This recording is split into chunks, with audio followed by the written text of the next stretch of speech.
one.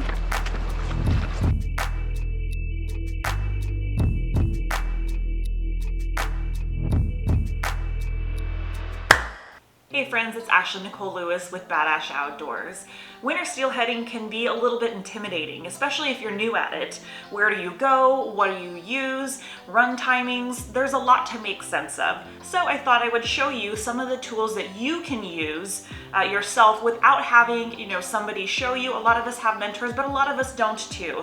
So here are some resources that you can use to make sure that you're effective and successful earlier on in your steelheading game.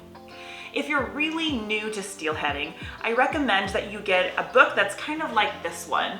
So this is my Fishing Oregon. It's a river maps and fishing guide. What's great about some of these books is that they're compiled by experts. So it's easy to go online and read any old forum. Anyone can contribute to those, and sometimes those can be really helpful.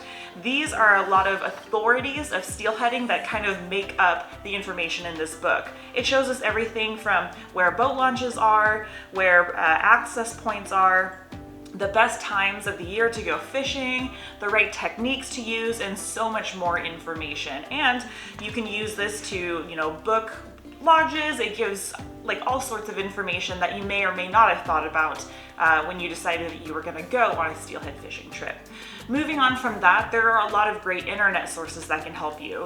So river level maps from NOAA or USGS can really help you determine if the river is going to be fishable. So you can look at averages that rivers usually run at and see that maybe the river's really, really high compared to average or really, really low compared to average, and decide, well, maybe I shouldn't fish this so high or maybe I shouldn't fish this so low, and find the sweet spot there. There are other resources like Take Me Fishing organization. This is a place where you can type in any area that you're in, and it will show you all of the different areas around you that you can go fishing. It'll also show you what fish are available, like steelhead or maybe salmon. It'll also show you what's working, and a lot of people actually post to that website. So if folks have caught fish recently and posted, you'll get to see what recent catches are for that area. There are also a lot of apps that you may not have thought about to use for fishing, but are actually great, and some of the ones that I use. One of these is the Onyx app. So even though it's not necessarily a fishing app, it does tell you where public land is and where private land is. And it also shows access points and things like that as well. So you can use that and kind of key into this river or wherever you plan on fishing.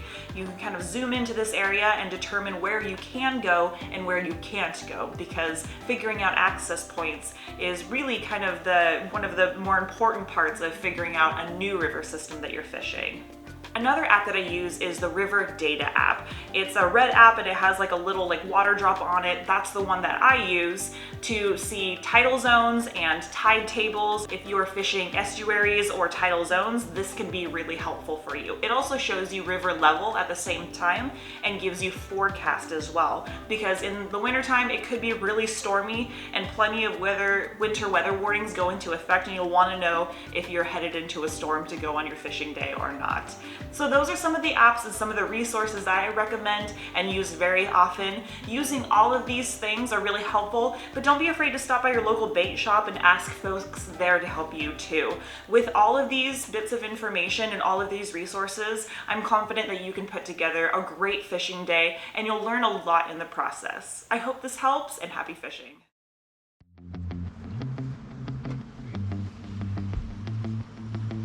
Good morning, Ashley. Good morning. New day, new opportunity at Steelhead. In a spot I have never fished before. We have zero information going into this, but we're gonna go anyway. And we're gonna have a good time. Right, Bubby? Right, Bubby? Yeah, he's ready.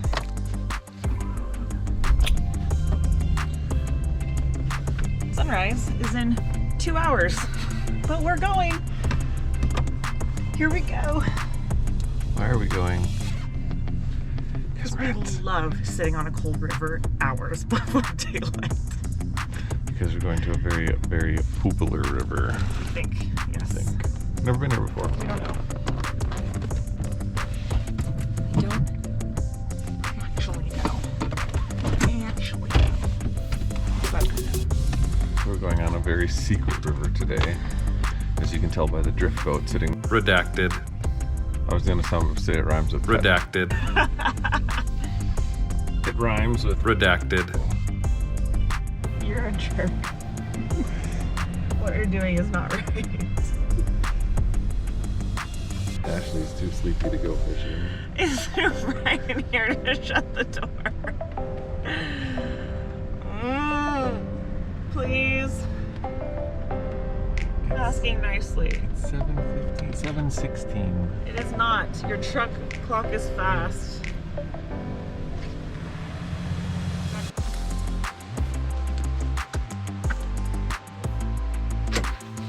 All right. Let's go. Where are we? What are we doing? We are at the Chetco River. We're walking down and going steelheading using some bait that we dug fresh yesterday. But we're not really sure exactly about our spot. We just kind of picked it based off of a map and some... Oli, come on, come. Doggies in the road is no good. We kind of picked this spot just based off of information that is readily available in books and online and from local tackle stores and that sort of thing. So that's how we figured out where we're gonna fish. Now let's see if we can make this all come together the way we've planned it and catch one.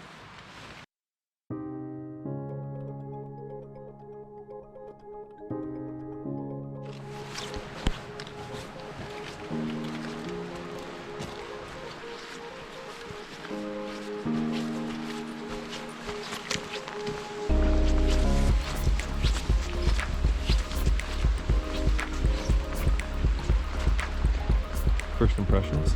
Looks great. Water is nice and greenish blue.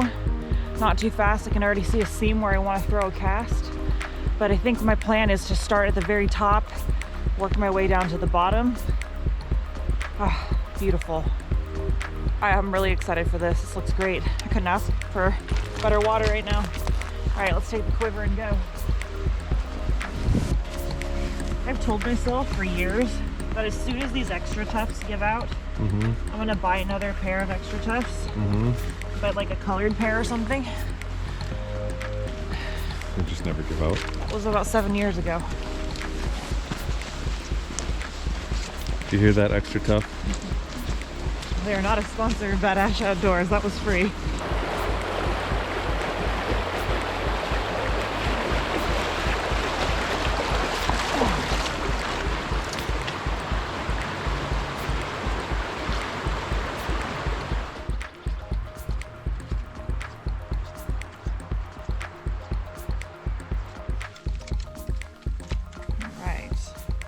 Found the spot that we're gonna start.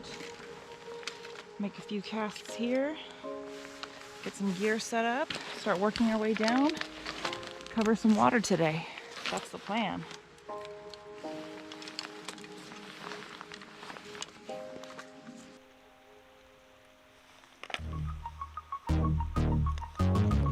The reason why I want to share these trips with you is because I hope that you can get out of it what I'm getting out of it.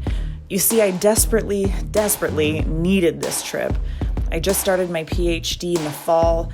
I'd been waiting for my first break to kind of process all of these huge changes in my life. And with all of the change happening, I wanted to do something that I know will recharge me. So when I'm out in these places, even when I don't know them, rolling up on the river, hiking through the woods, feeling the crispness of the air, making these casts, all of this gives me a sense of being tapped into the environment in a way that recharges me. But my mind is engaged enough thinking about what steelhead are doing, where they're moving, where I'm gonna place the next cast. And maybe if my next cast, if that's 2 inches further back, maybe I drift through the slot even more perfectly and have a chance at catching a fish. There's a sand shrimp I caught yesterday. And a Jensen egg. I'm about to get dirty, real dirty.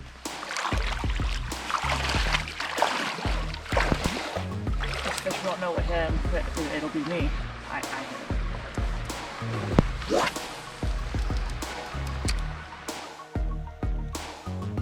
All of these things equate to recharging time for me, and I desperately need them.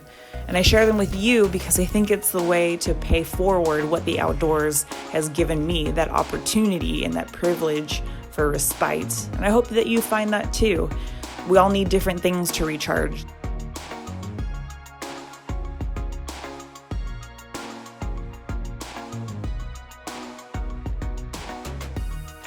All right, you ready to go? Just kind of barely hanging on there. I should reset you a little bit. Put your seatbelt on a little better. Gotta put their seatbelts on sometimes. So what do you see here? See a choke point? Fish all have to come up one side. This is all really, really shallow, all the way up until like 2/3 of the way across the river.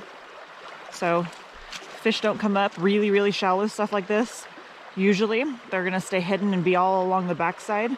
So that makes it easier for me to kind of narrow down the places where fish are gonna be. That's why I like this spot. It's because it is very narrowed down. It is narrowed down to right there.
About as far as we can go on this stretch of river down. We're kind of back where we began, where we parked anyways. We walked all the way up, we worked our way down. This is the last spot we're gonna try here. And honestly, it's the best looking spot too. So we sort of saved the best for last.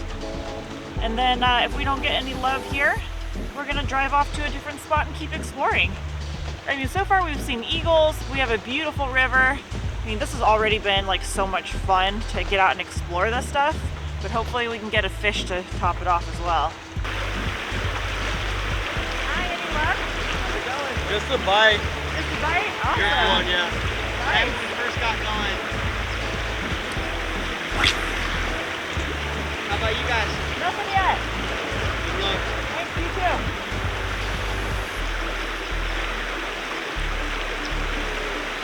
All right, not a lot of love here, so we're gonna tie everything up nice and neat and hop back in the truck, which is right above us, and then on to the next spot.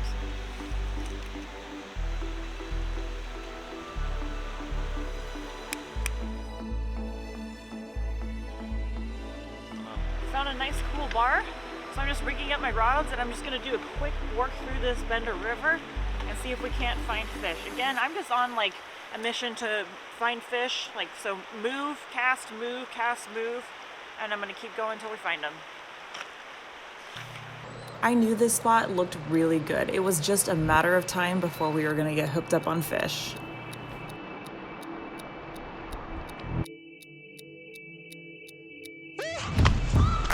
Nice and easy.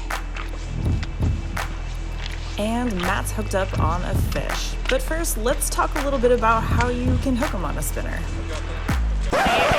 Winter steelhead fishing. Before I leave this awesome run that I've been fishing this morning, I want to run my spinner through it. So I thought I would take this opportunity to show you how I fish an area with a spinner. So the first thing is anytime I'm casting a spinner, I'm not necessarily casting straight across or downriver, but I'm casting a little bit upriver because what I want is for my spinner to do a nice swing through the column. So I'm going to start by casting upwards. I'm going to let that sink for a few moments, bring in my excess line, and slowly kind of reel that in.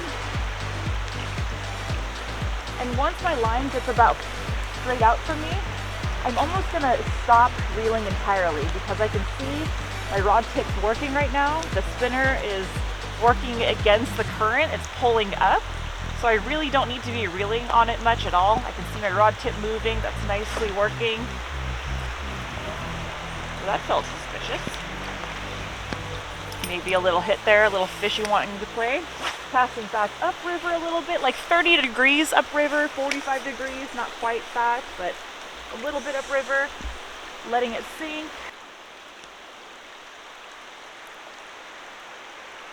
I can feel that kind of working. I can see that rod tip's working.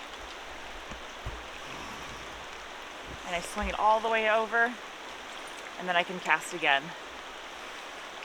So the best way to effectively work a run is to sort of start at the top of it and then work your way down methodically through the area that you want to fish. Spinners are a great sort of tool to use after you've used other methods, because sometimes the flash of the spinner can be a little bit much for a steelhead.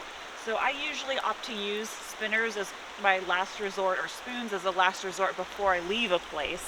Because if you scare fish with your spinner right away, it's hard to then use beads or jigs or other methods on a scared fish. But if you start with beads and kind of work your way up to more aggressive methods, you have a better chance at not spooking that fish and then catching them. So I'll cast and then work my spinner through. I'll take a couple steps down once I've worked my way through. And then I'll be methodical on the pockets that I hit. So I casted it into a pretty open area, but underneath these trees, we've seen fish rolling in there, so I might kind of skip my lure in there, underneath this branch on the other side.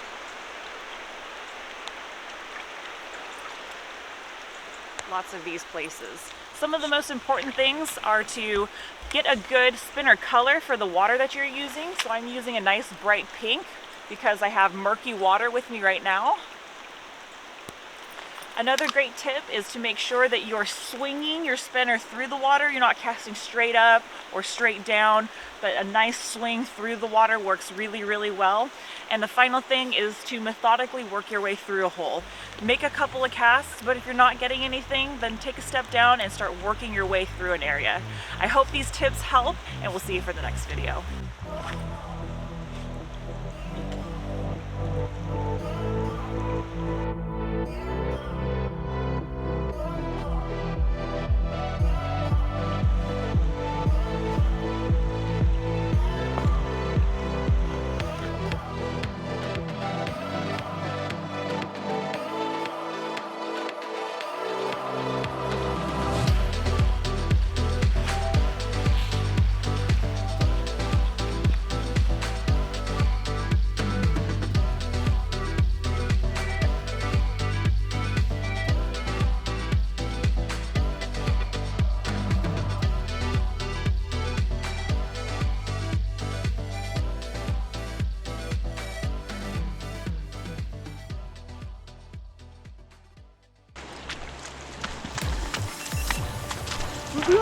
Yeah, there's one. You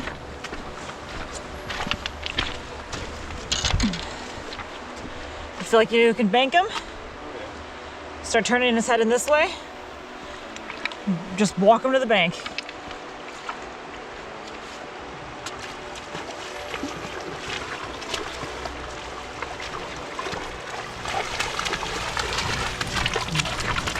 All right, let's keep him. Wow. Look at that. How happy is he? I am so happy right now. I have no idea. This is your redemption fish. My redemption fish. She's coming home. Yeah? Yep. Beautiful. Oh, go get your camera.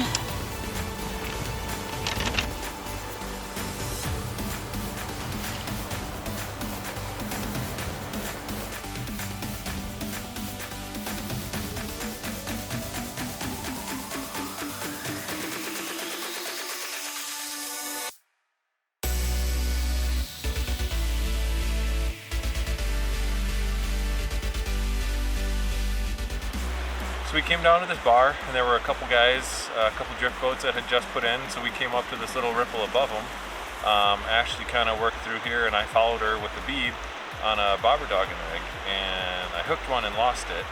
I was really disappointed. Apparently I had my drag set too tight and it just popped. So threw the bead some more, threw another bead, and decided that one last shot I was going to give it with a spinner. So put a spinner on, and my second cast right through the top of the area where I hooked the first one. Felt a little tug. Boom! Nice big chrome hen. So that's our first fish. Redacted. So new fish, new river, first fish. Nice. Success.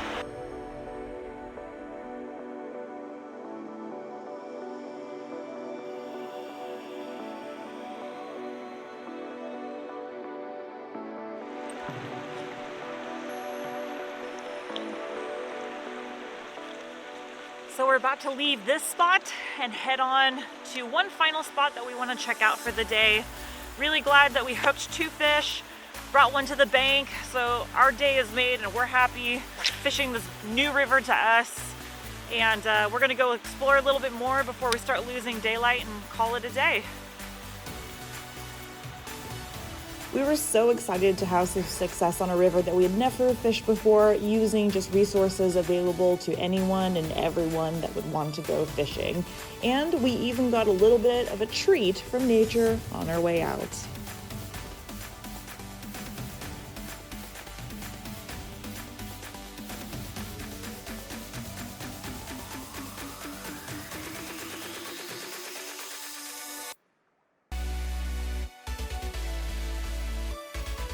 Thank you so much for watching. Don't forget to like and subscribe, join our community, and we will see you for the next video.